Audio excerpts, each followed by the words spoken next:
Viewers, মই আছোঁ মংগলদৈৰ ওচৰৰ ডিপিলাস্থিত খটৰা সত্ৰত।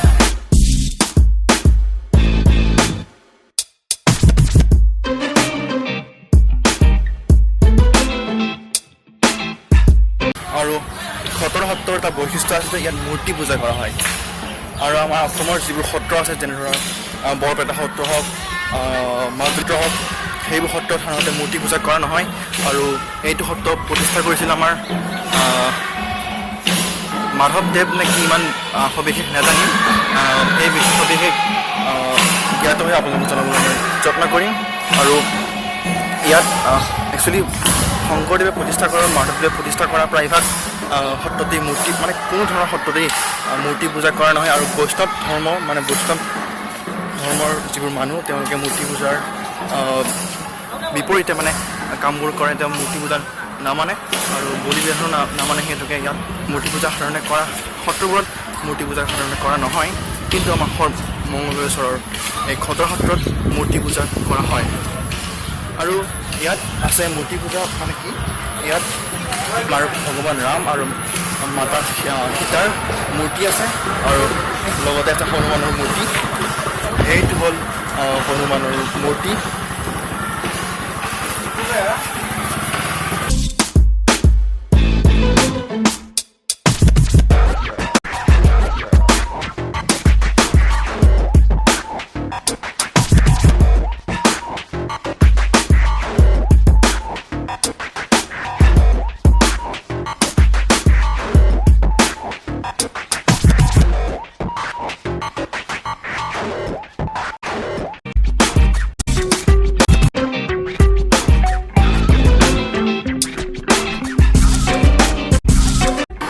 খটৰা সত্ৰৰ বিষয়ে অলপ জনাবচোন বাৰু, মানে ইতিহাসৰ বিষয়ে কোনে বনালে, কি হ'ল, কোনে কি আৰম্ভ কৰিলে, আৰু এই মূৰ্তি পূজা কিহৰ কাৰণে কৰা হয়, আমাৰ যিবোৰ বাকী সত্ৰবোৰতো মূৰ্তি পূজা কৰা নহয়, এই বিষয়ে অলপ জনাবচোন বাৰু।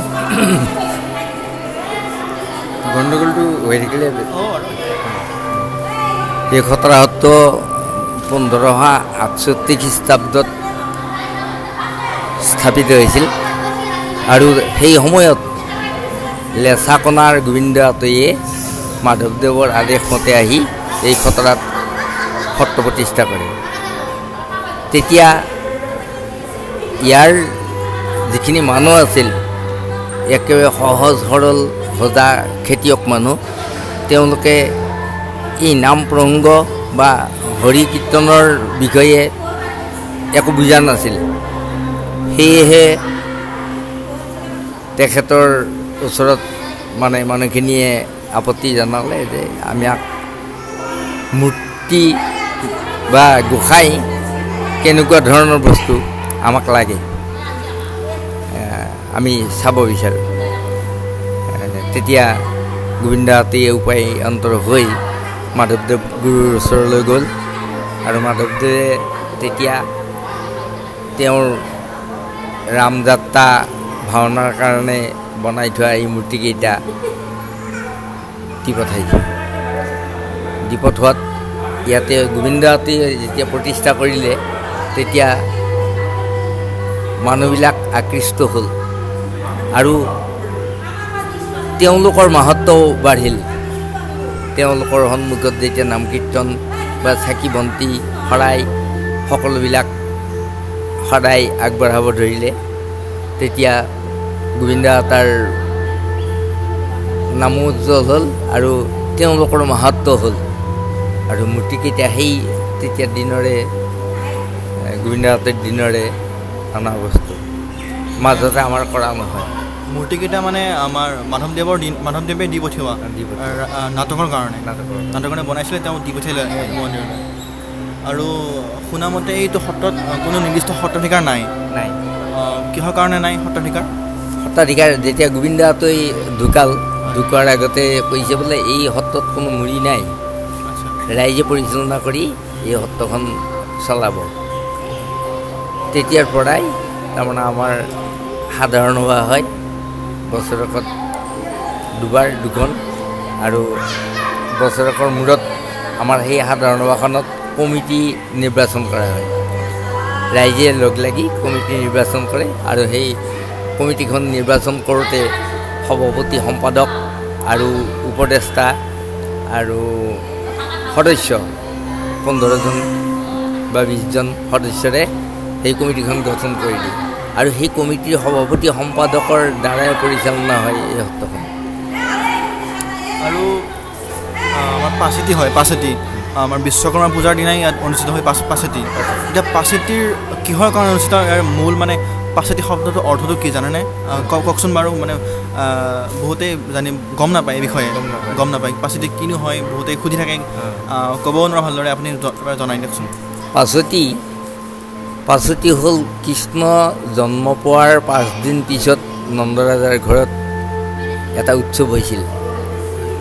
গোৱালীবিলাকে গৈ সেই নন্দৰাজাৰ ঘৰত মিঠাই, গাখীৰ এইবিলাক লৈ গৈ এটি উৎসৱ কৰিছিল আৰু সেই উৎসৱৰ জৰিয়তে তাতে নাচ গান নৃত্য এইবিলাক কৰি আনন্দতে তেওঁলোকে সেই উৎসৱটো কৰিছিল। আৰু আমাৰ সেই সত্ৰটো সেই অনুসাৰে সেই পৰম্পৰা ৰক্ষা কৰি এই উৎসৱটো কৰিছিল। কিন্তু আমাৰ মাজতে খেলিমেলি হ'ল। আমাৰ ৰাইজখিনি এই ভাদ মাহত, সেই সময়ত খেতিৰ সময়, বৰষুণ বতৰ, বোকা পানী,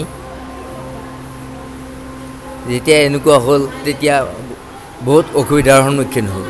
হৈ উঠি ৰাইজে, আমাৰ সমূহ ৰাইজে লগ লাগি উঠি আলোচনা কৰি এই একদম দুমাহীৰ দিনটোলৈ লৈ গুচি গ'ল, বিশ্বকৰ্মা পূজাৰ দিনা। কাৰণ তেতিয়া গাঁৱৰ মানুহখিনিও খেতি পথাৰৰ পৰা মুক্ত হয়, আজৰি হয় আৰু বতৰ ফৰকাল হয়। সেইটোৰ কাৰণে পাচেতি উৎসৱটো সেই দিনলৈ লৈ গ'ল। এতিয়া এইখন যে মণিকূটখন, এইখন কেতিয়া বনোৱা আৰু একদম প্ৰথমৰ পৰাই এইখনে আছেনে মাজতে কিবা সলোৱা হৈছিলে? নহয়, আমাৰ আগতে 5খলপীয়া গুৰু এখন আছিল, তেতিয়াৰ দিনৰে, প্ৰতিষ্ঠাৰ দিনৰে।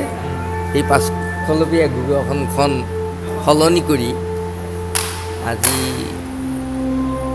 ধৰক 10-12 বছৰ হ'ল এইখন নতুনকৈ বনালে। আগৰখন কি কৰিলে?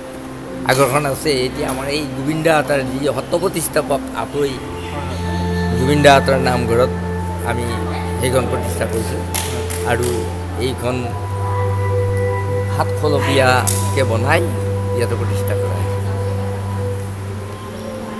আৰু এই সত্ৰটোত কৰ্মচাৰী মানে কমিটিৰ মানুহ কেনেকুৱা কি আৰু কোন কোন মানে কেনেকুৱা আৰু অলপ জনাবচোন বাৰু। এই সত্ৰত আমাৰ ৰাইজৰ নিৰ্বাচিত ভকত বা কৰ্মচাৰী 8জন। এই 8জনৰ ভিতৰত মুখ্য দেউৰী 4জন আৰু ভৰালী 1জন, দৈনিক হিচাপ ৰক্ষক 1জন আৰু এই ভকতক সহায়ক দেউৰী 2জন। এনেধৰণে 8জন কৰ্মচাৰী ইয়াতে সদায় থাকে। 8জন কৰ্মচাৰীৰ ভিতৰত এই 4জন মুখ্য ভকত, তেওঁলোকে নাম প্ৰসংগ আৰু শৰাই অৰ্পণ, চাকি বন্তি প্ৰজ্বলন আটাইখিনি সেই 4জনৰ ভিতৰতে কৰা হয়। আৰু ইয়াত দৈনিক কিমান ভক্তৰ সমাগম হয়? কিবা এনেকুৱা দৈনিক অনুপাত কিবা আছেনে, ৰেচিঅ'? আনুমানিক হিচাপে প্ৰতিদিনে 500ৰ কমত নহয় যাত্ৰী। আজিতো এতিয়া কিমান যাত্ৰী আগতে গুচি গ'ল, এতিয়া সময়টো প্ৰায় 2টাই বাজি গ'ল। এতিয়া আমাৰ ইয়াৰ পৰা যোৱাৰ সময় হ'ব, সামৰণীয়া সময় হ'ব। কেতিয়াবা আবেলিও আহে, 4-5টা বজাতো মানুহ আহে আঁতৰৰ পৰা। 400-500 মানুহ ডেইলি হয়। জানি ভাল লাগিল আপোনাৰ পৰা। আশা কৰোঁ গোটেই অসমৰ ৰাইজে এই সত্ৰৰ বিষয়ে আৰু অধিক জানক। কথাখিনি জনাৰ বাবে ধন্যবাদ জ্ঞাপন কৰিছোঁ আপোনাক। আৰু ভালে ঠিক আছে।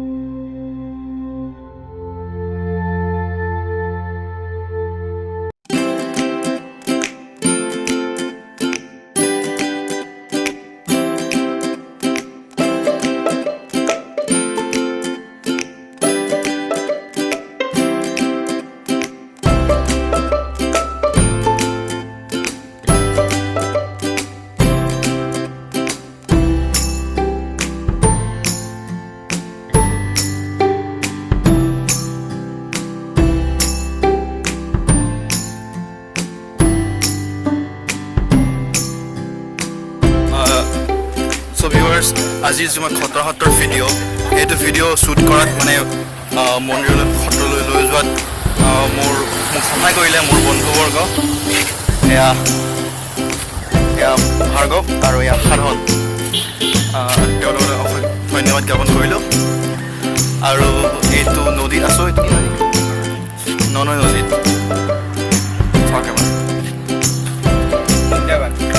যদিহে মোৰ ভিডিঅ'টো চাই ভাল পালে তেনেহ'লে মোৰ চেনেলটো ছাবস্ক্ৰাইব কৰিব লগতে মোৰ